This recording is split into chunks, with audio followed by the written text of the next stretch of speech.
Welcome to the Stuudio's first workshop series, Art Journaling with Iren Sophia. Hi, welcome to the workshop. Today, we're going to go over what art journaling actually is, the benefits of keeping an art practice, and how I, as an artist and designer, use art journaling in my work and in my life. Since I was 16 years old, I've kept an art journal. I now have about 27 art journals full of drawings, writing, collages, snippets from my travels, and overall I have this amazing documentary of my experiences. I use my art journals as a way to record my life, but also as a way to practice drawing and painting. When I was 16 and first getting started, I would get really bogged down in perfection and making sure it all looked beautiful. But quickly I realized it doesn't have to be good. I can do whatever I want here, and I don't have to show it to anyone if I don't want to. If you make a page that you don't like or a drawing that you think is tragic, tear it out, or cover it with another page. It's really low stakes. If you mess up, it's not a big deal at all. Another reason art journaling is really great is because it's a really easy way to start a creative practice.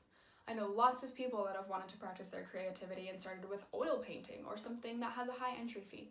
You have to buy canvases, oil paints, and you have to learn the craft of it. But with art journaling, all you have to do is buy a sketchbook and have some pens, glue, paper, and scissors.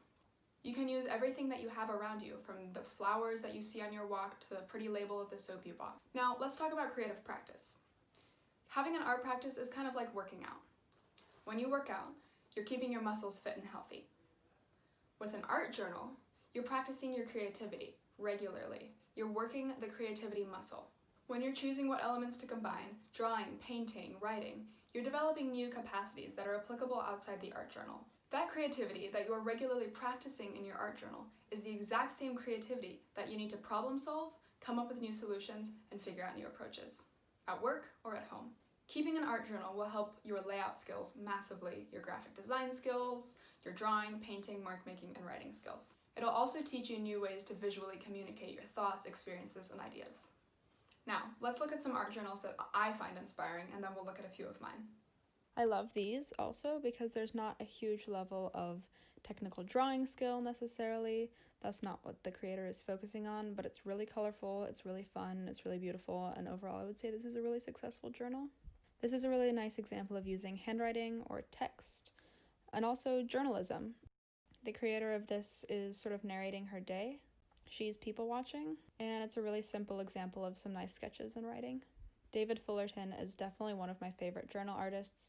He makes these little mini narratives out of layered paper ephemera, and he has some really beautiful, highly realistic drawings. Also, these are not those, but I really love his funny little stories and his use of layers and handwriting.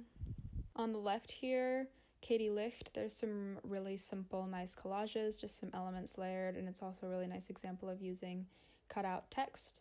And on the right, it's a really interesting example of using string or more unorthodox elements in a journal. Andres Guzman has some really nice use of text also. I like how he uses different fonts and kind of writes random words and numbers along with his illustrations. Tree is another really amazing art journal artist. They have a really fascinatingly varied style, and I really like all the different kinds of layouts. Every single page has like a different theme, which I think is really cool. And Sasha Martinez has a focus on very beautiful collage elements, a lot of feminine, a lot of flowers. And here are some pictures of my journals. These are more recent and incorporate all kinds of elements like painting, collage, drawing, writing.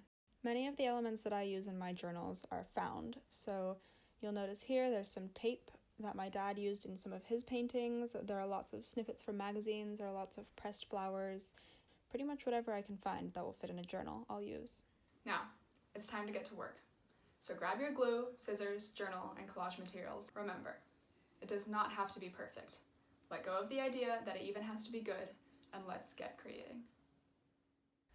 Thank you for watching the Art Journal Workshop with Iren Sophia.